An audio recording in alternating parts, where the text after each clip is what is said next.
Hello, I'm Sebastian. Welcome to Nine Nar Trees podcast. Today I will summarize and review the book. A Little History of Economics by Niall Kishtainy offers a brisk, story-driven tour of how economic ideas emerged, clashed, and reshaped everyday life. Rather than treating economics as a set of formulas, the book presents it as a debate about real problems: why societies grow richer, why crises recur, how markets should be governed, and what fairness means. Kishtainy introduces major thinkers and movements in a narrative that moves from early reflections on trade and money to the rise of capitalism, industrialization, modern macroeconomics, and contemporary concerns such as inequality and globalization. Along the way, he highlights the historical settings that made certain theories persuasive and the consequences, good and bad, of putting them into practice. Written for general readers, the book aims to make complex concepts approachable without stripping them of nuance. It functions as both an entry point for newcomers and a clarifying overview for those who want to see how today's arguments connect to centuries of intellectual conflict. I will give you key takeaways from this book. Firstly, economics as a response to real-world change. A central theme is that economic thinking develops when societies face disruptive changes. The book frames early ideas about trade, money, and state power as attempts to understand expanding commerce, colonial competition, and the rise of national markets. As economies became more interconnected, questions about prices, wages, and prosperity could not be answered solely by tradition or moral philosophy, so new frameworks emerged. The narrative shows how economic concepts are often shaped by the problems people are trying to solve: inflation and scarcity in wartime, poverty in rapidly growing cities, or instability when financial markets spread risk. This historical approach helps readers see economics less as a single doctrine and more as a toolbox created under pressure. It also explains why debates persist. Different eras prioritize different goals, such as growth, stability, or equality, and those priorities push thinkers toward different conclusions about markets and government. By anchoring theories in their historical context, the book makes clear why ideas that seem abstract today were once practical responses to urgent dilemmas, and why later generations revised them when conditions changed. Secondly, from classical thinkers to the logic of markets, the book introduces the emergence of classical economics, focusing on how thinkers tried to explain wealth creation and the coordination power of markets. It covers the shift from viewing commerce as a zero-sum contest to seeing production and specialization as engines of rising living standards. Key classical themes include the division of labor, incentives, and the way prices can transmit information about scarcity and demand. At the same time, the book emphasizes that classical writers were not simply cheerleaders for unregulated markets. They worried about monopoly power, exploitation, and the social costs of industrialization, and they debated what the state should do about education, infrastructure, and poverty. By tracing these arguments, the book helps readers understand why modern discussions about free trade, regulation, and competition policy echo older controversies. The narrative also shows how the classical tradition laid foundations for later schools, including the focus on growth, productivity, and distribution. Readers come away with a clearer sense of why markets can be remarkably effective at organizing complex activity, and why their outcomes can still be contested on moral and political grounds. Thirdly, revolutions in value, choice, and the mathematics of scarcity. As the story moves forward, the book explains how economics became more focused on individual decisions and the marginal trade-offs people make under constraints. This shift helped economists describe consumer choice, business pricing, and resource allocation with greater precision, and it encouraged the use of models to test how changes in incentives might alter behavior. The book presents these developments as a response to puzzles classical theories struggled to resolve, such as how value relates to usefulness versus production costs. It also highlights the benefits and limits of abstract modeling. On one hand, simplified models can reveal hidden relationships, clarify assumptions, and make policy arguments more explicit. On the other, models can mislead when they ignore institutions, power, and uncertainty.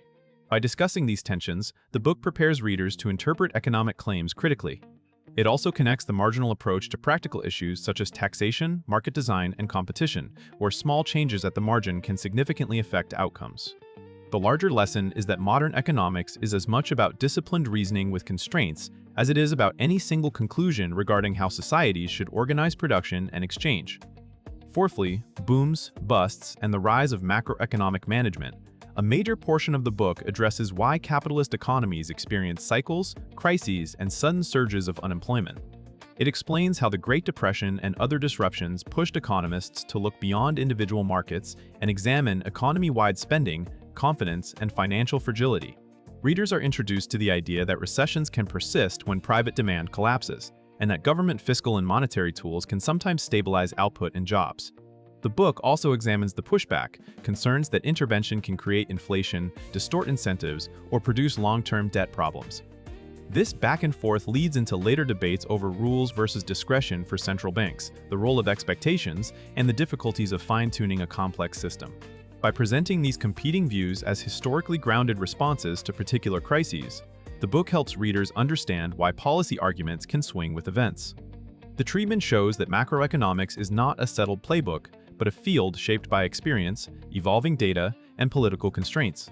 The reader gains a practical framework for interpreting headlines about stimulus, interest rates, austerity, and financial regulation without assuming any single policy is always correct. Lastly, inequality, globalization, and the moral questions economics cannot avoid, the book brings the history into contemporary terrain by focusing on distribution, fairness, and the global reach of markets. It explores why rising national income does not automatically translate into broadly shared gains, and why debates over wages, taxation, welfare, and public services remain central to economic policy. Globalization expands choice and can raise productivity, but it also reshapes bargaining power, exposes workers to international competition, and can magnify shocks across borders. The book highlights how economists have tried to measure well-being, evaluate trade-offs, and design institutions that balance efficiency with social protection. It also underscores that economics cannot fully escape value judgments. Decisions about what to maximize, how to weigh inequality against growth, and what responsibilities societies have toward the poor are partly ethical and political. By framing these issues within the long history of economic thought, the book shows that today's arguments about inequality, corporate power, climate constraints, and social safety nets are not new, but they have new evidence and new stakes. The reader is encouraged to see economics as a conversation that benefits from humility, historical awareness, and attention to both numbers and lived experience. In conclusion, this book suits readers who want a clear, narrative introduction to economics without committing to a technical textbook. Students, journalists, professionals, and curious general readers will benefit most, especially those who hear economic terms in the news, but want to understand where the ideas came from and why smart people disagree. The value to a reader's life is practical. It builds economic literacy for everyday decisions and civic participation, helping you evaluate claims about taxes, inflation, wages, trade, and government spending with more confidence. By presenting theories as responses to historical problems, the book also reduces the intimidation factor and makes it easier to remember key concepts. Compared with similar survey books, its advantage is breadth with momentum. It connects thinkers and events into a single storyline, showing how one debate leads to the next rather than offering disconnected summaries. It also balances appreciation for markets with attention to crises, inequality, and moral trade-offs, making it useful for readers who want a rounded view rather than a partisan tract. If you want one accessible volume that explains the evolution of economic ideas and equips you to think critically about policy, it is worth buying. If you would like to support Niall Kishtainy, you can buy the book through the Amazon link I've provided in the podcast description. After reading the book, please let me know what you think and share your thoughts. See you around.